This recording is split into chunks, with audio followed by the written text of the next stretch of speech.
For Natalie and Vinnie Cilurzo, this is a view decades in the making. 1 week after opening, the new $50 million Windsor brewery and restaurant is humming along to great reviews and huge crowds. People were circling, trying to find a place to park. They were coming around the back. They were parking over at the soccer field, and it was a pretty exciting turnout. One of the largest, most impressive beer palaces on the West Coast, the opening of the Windsor location represents a seismic shift for Russian River and beer tourism. From their tight but hugely successful beginnings in downtown Santa Rosa, the new facility is a culmination of long-held dreams to push the boundaries of what Russian River could be. Here, visitors find sumptuous sycamore tables in the main dining room, 2 expansive bars, a 200-seat restaurant, and a huge outdoor beer garden. We happen to have a timeshare which is 10 minutes walk away, so this is doubly good for us. I think we might be moving up here. Yeah. You know, when you design something on paper, you have a vision in your head of what you think it's going to look like, and then you really don't know until you see the finished product. So it's definitely a lot bigger than it looked on paper, so it's still a little overwhelming when I pull into the parking lot. Despite the impressive size, the plant was carefully designed to the last detail.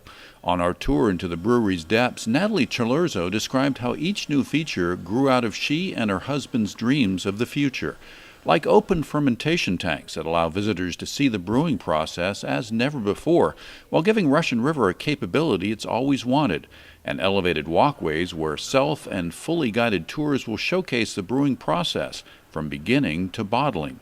The huge new undertaking has meant lots of new employees, the majority of approximately 200 staff new to Russian River.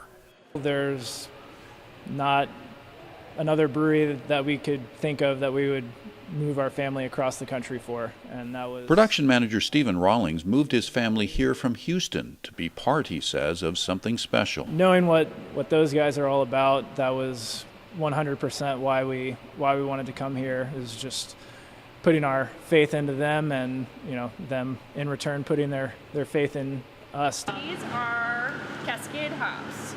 For the Cilurzos, this is clearly a passion project, a labor of love, but still they acknowledge these are difficult times in the beer business, with some major breweries failing, others consolidating. Natalie says they go into the future with eyes wide open. We're just very cautious, very conservative about how we go about doing things. When you look at this building, you wouldn't think so, but once you get to talk to us and get to know how this whole project came about and how slow and organically we've grown our business, it actually all makes sense.